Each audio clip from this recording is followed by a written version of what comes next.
So good day everyone. So before anything else, we the reporters would like to introduce ourselves. My name is Maribel Cruz, your reporter number 1. Sheen Bermudez, your reporter number 2. Bernabe, your reporter number 3. Richel Antiga, reporter number 4. And reporter 5, Maria Christine B. Peruelo. And at this moment, we're gonna discuss with you the basis on which special and inclusive education is anchored. So these are the psychological, philosophical, historical, and sociological bases. So let us study and discover how these bases apply, relevant, or shape the world of education today. So let us begin in discussing the psychological basis that covers the topic of Jane Piaget cognitive development theory, Albert Bandura social learning theory, Vygotsky scaffolding, and Jblj situated learning. So let us start in Jane Piaget cognitive development theory. So what is this theory about? Jane Piaget, the one who proposed this theory, believed that children take an active role in the learning process, acting much like little scientists as they observe or as they perform experiment, observation, and learn about the world. So as they interact with the world around them, they continually add new knowledge, build upon existing knowledge, and previously or adopt previously ideas to accommodate new information. So how Jane Piaget developed this theory? Much of his interest in the cognitive development of children was inspired by his observation on his own nephew and daughter.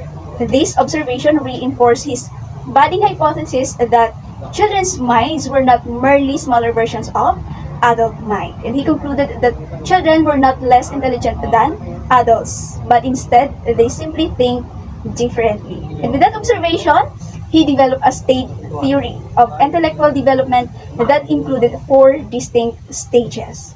So I have here the 4 distinct stages of intellectual development of children, which are the sensory motor stage, the pre-operational stage, the concrete operational stage, and the formal operational stage. So let us start in sensory motor stage. The age range is between birth to 2 years. And the major characteristic and developmental changes in this stage are: infant knows the world through their movements.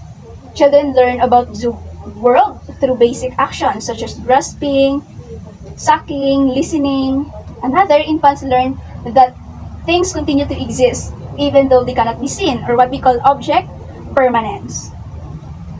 And the last, they understand that their activities have the potential to affect the world around them. In short, in this stage, Piaget believed that developing object permanence was, or the understanding that object exists even though they cannot be seen, was an important element at this point of development. So let's move on the second stage, which is the pre-operational. Age range is between 2 to 7 years old, and the major characteristic and developmental changes in this stage are: children begin to think logically, learn to use word and pictures to represent objects. Children are egocentric and have difficulty seeing things from other people's perspective. And while they are improving language and thinking skills, they still have a tendency to think in a very concrete term. So in short, the pre-operational stage is the stage where children become much more skilled at pretend play, yet continue to think in a very concrete way about the world around them. So let's move on to the third stage, which is the concrete operational. The age range is between 7 to 11 years old, and the major characteristic and developmental changes in this stage are: children begin to think logically about concrete experiences. They start to grasp the concept of conservation. Reasoning grows more logical and ordered, but thinking remains highly tangible. And the last, inductive logic, reasoning from specific knowledge to a general concepts. So concrete operational stage is a stage where kids realize or understand that their thoughts are unique to them, and realize that not everyone else necessarily share their thoughts, opinions, and feelings. So let us move on to the final stage, which is the formal operational. The age range is between or from 12 years and up. And the major characteristics and developmental changes in this stage are theoretical, hypothetical, and counterfactual thinking. Convey of abstraction emerges. Abstract and logic reasoning, strategy and planning is possible in this stage. So the final stage of Piaget cognitive development theory involves an increase in logic, or the ability to use deductive reasoning or understanding of abstract ideas. This is where we became capable of seeing multiple potential solutions to problems and think much more scientifically about the world around us. So those are the stages of Piaget cognitive development theory. So overall, his theory helped add to our understanding of children's intellectual growth. It stressed that children were not merely a passive recipients of knowledge. Instead, they constantly investigating, experimenting as they build their own knowledge about the world or how the world works. And now, let's move on to Albert Bandura's social learning theory. But before we discuss this further, let me ask you one question first. What do you think about how children learn to ride a bike as a child? So basically, some of you who know how to ride a bike will answer me, it just happened. Or some of you will answer, we observe other people and try it to ourselves. But if you ask me, I don't know either because I don't even know how to ride a bike. So some of us actually don't know how we learn things. But great, because Canadian psychologist Albert Bandura developed a social learning theory that helps us understand how people learn. So Albert Bandura essentially emphasized the importance of social environment to learning and acquiring new behaviors. So that's why his theory is called social learning theory. And this theory has three core concepts, which are observational learning, or people learn through observation, intrinsic reinforcement, or the importance of mental states, and learning and behavior change. So let us look at each concept in detail. Observational learning, or people learn through observation. So Albert Bandura conducted the famous Bobo doll experiment. In this experiment, a number of children were taken or selected into one room with an adult, a number of toys, and a Bobo doll, while the remaining children were taken into another room. One adult is aggressive toward the doll, while the other adults ignore the doll completely. As a result, children who witnessed aggressive behavior of an adult also demonstrated aggressive behavior towards the doll. And Albert Bandura identified three models of observational learning, which are the live model, means someone learned from actual individual's behavior. Symbolic model, someone learned behavior displayed in TV, films, or radios. And the last, verbal instructional model, someone learned from behavioral description from somebody else. So those are the ways how people learn through observation. So the next concept is intrinsic reinforcement. Internal states of mind and motivation are as important factor influencing your learning. For example, if you're into running, you will be happy if you run longer and faster this morning compared to yesterday's morning. So your motivation to run here is intrinsic. If you're an athlete, train yourself for a competition, your motivation is external. So the concept of intrinsic reinforcement has led to linking behavior with cognitive factors and later led to the development of Bandura's cognitive learning theory. And let's move on to the third concept, which is the learning and behavior change. Behavioral psychology dictates that learning is represented by permanent change in behavior. To sum up, Albert Bandura's social learning theory suggests that learning occurs through observation, imitation, and modeling. This suggests that learning does not necessarily come only when someone's behavior is permanently changed, because we observe, we imitate, and we learn.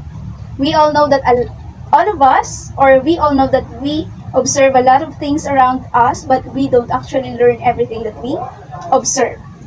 And there are some factors that naturally influencing our social learning. And these are attention, retention, reproduction, and motivation. Attention, in order for us to learn, we need to pay attention because anything that distracts our attention can have a negative impact on our observational learning. Retention, ability to store information, is also an important element in the learning process. Reduction, so further practice of the learned behaviors leads to improvement and advancement. And the last is motivation. In order for the observational learning to be successful, we need to be motivated to imitate the behavior that has been modeled. So overall, Albert Bandura's social learning theory has had important implications in the field of education. Today, both parents and teachers recognize how important it is to model appropriate behaviors. As what Bandura observed, life could be difficult and even dangerous when we have to learn everything from personal experience because observation also plays a significant role in acquiring new knowledge and skills. So understanding by how social learning theory works, we can gain a greater appreciation of a powerful role that observation plays in shaping the things that we know and the things that we do. Thank you. For continuation of psychological bases, instructional scaffolding, also known as Vygotsky scaffolding, is a teaching method that helps students learn more by working with a teacher or a more advanced student to achieve their learning goals. The theory behind instructional scaffolding is that compared to learning independently, students learn more when collaborating with others who have a wider range of skills and knowledge more than students currently does. For example, the teachers or peers are the scaffolding who help the student to expand his or her learning boundaries and learn more than she could be able to on her own. Vygotsky's theory is part of education concept, which is called the zone of proximal development with its acronym ZPD. This is often depicted as the series of concentric circles. The smallest circle is the set of skills a student can learn on her own without any help. For example, say there is a kindergarten who is learning how to read and write. He knows all the letters of the alphabet, but he can't yet read or write words.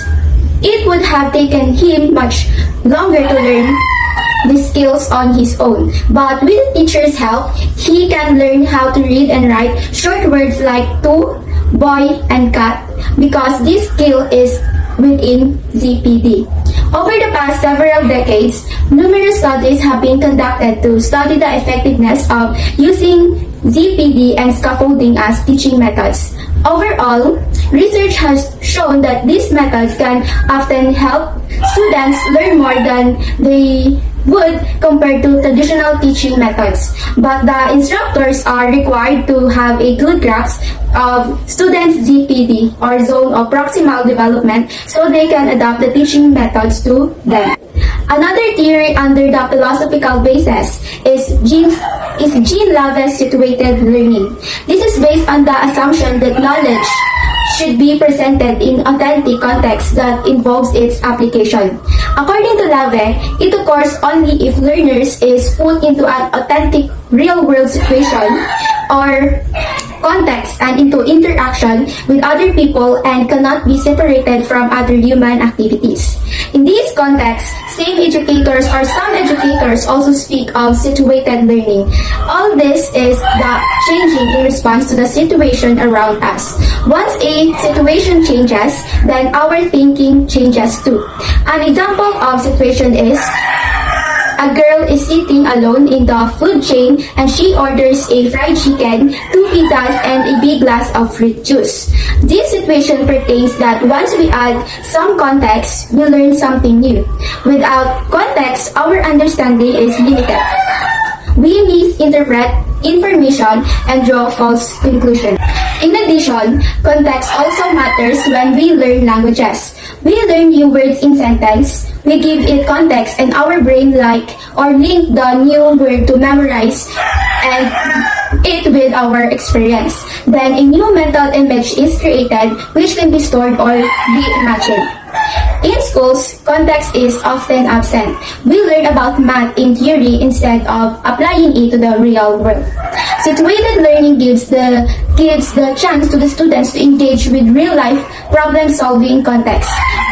The best learning occurs when students are presented with a problem themselves and must think through and act on like the experts. Problems must be realistic and relevant to the situation. Thank you. What a great ideas and thoughts, Maribel and Sheen. So they discussed the psychological basis very well with us. Those information that are necessary in our understanding of what special and inclusive education is in terms of psychological foundation. And at this moment, let's move on to the second essential basis of special and inclusive education, which are the philosophical bases that cover the topics exclusivity and equality. Okay, so I will present to you the 7 principles for inclusive education. Okay, so number 1, teaching all students. When educators teach the same material in different ways, lessons are more interesting and tangible to a great number of students. Number 2, exploring multiple identities. Students whose identities are affirmed feel proud of themselves and excited by the world around them, becoming compassionate and understanding people. Okay, so number 3, preventing prejudice. When educators proactively model how to debunk preconceived stereotypes, students see each other with curiosity and respect. Number 4, promoting social justice. Students know what's fair, but may not know what is equitable. Educators should explore issues of social justice, equity, and access with students. That's their responsibility. And number 5, choosing appropriate materials. Inclusive classrooms use books and materials that reflect accurate images of diverse people and challenge stereotypes. Number 6, teaching and learning about cultures and religions. Educators can build curiosity and expand students' horizons by teaching about diverse traditions and allowing students to learn from their peers. And lastly, number 7, adapting and integrating lessons appropriately. Educators should be flexible when using curricula. Many of the most teachable moments are unplanned and unscripted. Okay? So that's the 7 principles for inclusive education. Okay, so we're done with the exclusivity. Let's move on to equality. Okay, so what is the meaning of equality? So equality in education is necessary for students to have the same opportunities to start off with positive educational outcomes. And equity helps to make sure those equal opportunities are adjusted to make room for the students who might need help, who might need extra help and attention. It aims to promote fairness by treating everyone equally.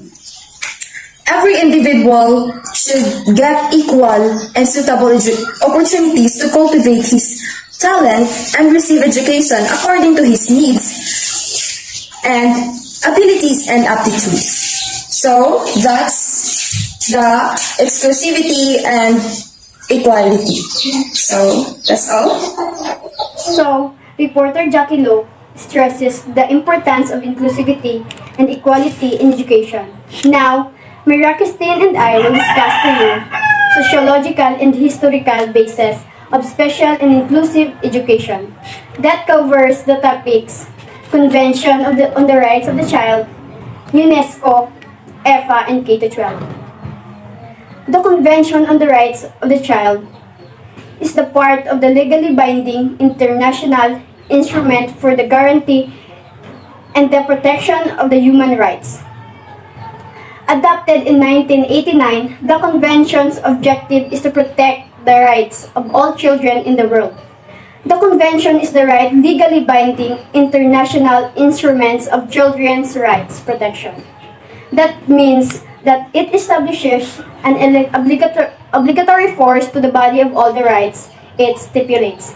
That implies that the states that ratify the Convention are obligated to respect and ensure that all rights it established in the name of the children are respected. This convention represents the most comprehensive international text that exists in the terms of children's rights protection.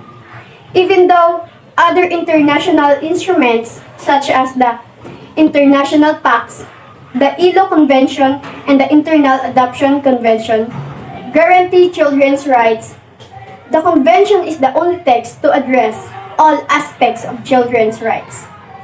The Convention comprises 54 articles that establish the body of the children, civil and political rights, as well as their economic, social, and cultural rights. It also advocates the protection and promotion of the rights of special needs of children, of minority children, and refugee children.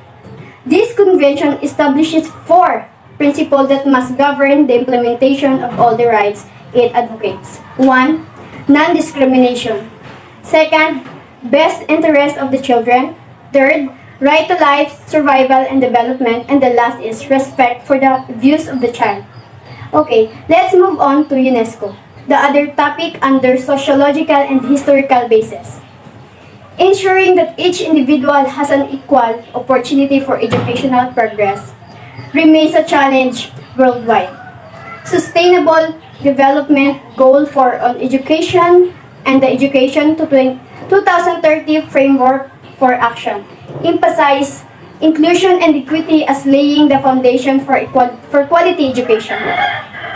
The UNESCO Convention Against Discrimination in Education, 1960, and other international human rights treaties prohibit and any exclusion from or limitation to educational and opportunities on the basis of socially ascribed or perceived differences, such as by sex, ethnic or social origin, language, religion, nationality, economic condition, ability. Reaching excluded and marginalized groups and providing them quality education requires the development and implementation of inclusive policies and programs. In this context, UNESCO promotes inclusive education systems that remove the barriers limiting the participation and achievement of all learners, respect diverse needs, abilities and characteristics, and that eliminate all forms of discrimination. In the learning environment, UNESCO works with governments and partners to address exclusion from and equality in education. Among marginalized and vulnerable groups, UNESCO pays special attention to children and disabilities as they are overrepresented in the population of those who are not in education. Indigenous people also continue to experience exclusion within and from education. That's all. Thank you. For the continuation of last said basis, let's discuss further the K-12 and Education for All, or what do we call IFA. Okay, let's start for K-12. K-12 is an education system under the Department of Education that enhance learner basic skills, produce more competent citizens, and prepare graduates for lifelong learning and employment. K-12 stands for kindergarten, and 12 refers to the succeeding 12 years of basic education. In that you will insert the 6 to 12 of elementary education, 4 years of junior high school, 2 years of senior high school. At present, the Philippines is the last country in Asia and one of the only 3 countries in the world with a 10 years pre-university program. The Department of Education issues that the enclosed policy guidelines on K-12 basic education program to provide context, to articulate its context, feature, and program.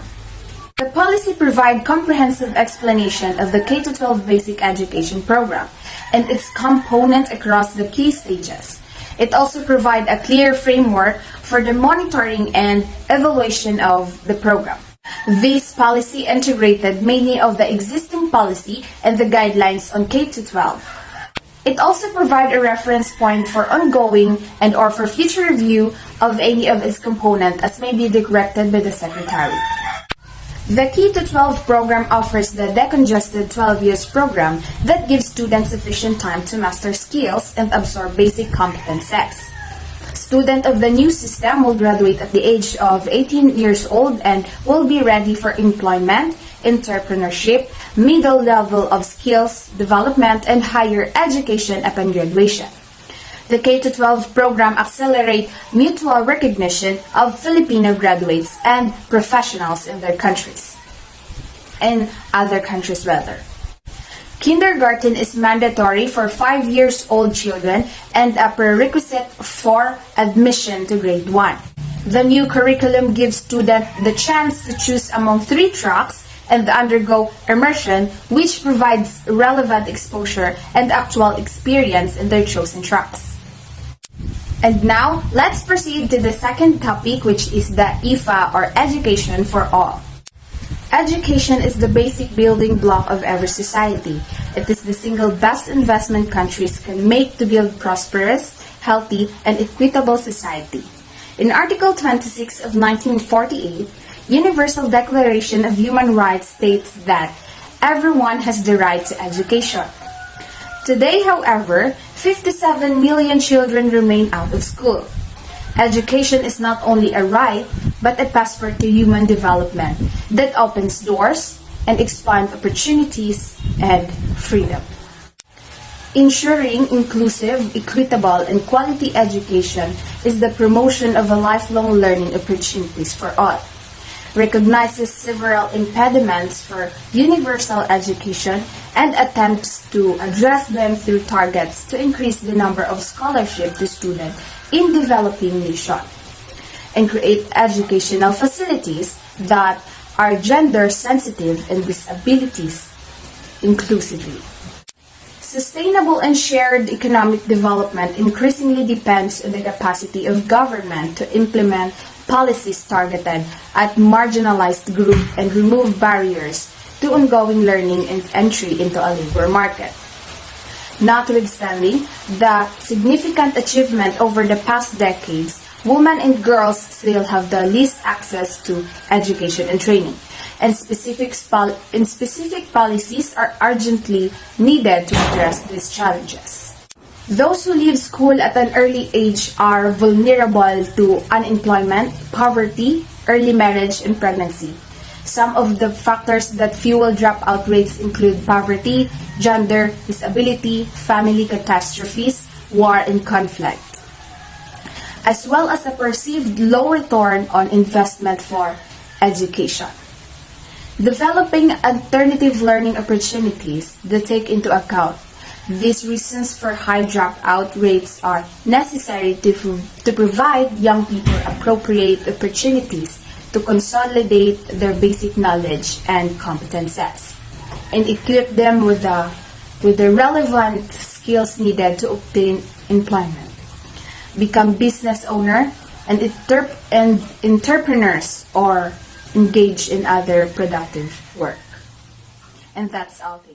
So from the discussion of each reporter, we've learned that the basis of special and inclusive education has had important implications in the field of education. So understanding these learning theories can help us understand how information is used, how knowledge is created, and how learning takes place. So learning designers can apply these frameworks to different learning and learners' needs and can make more informed decisions about instructional practices. So before we end, I would like to extend my warm appreciation and gratitude to all the reporters of this group. Keep safe and God bless everyone. Thank you.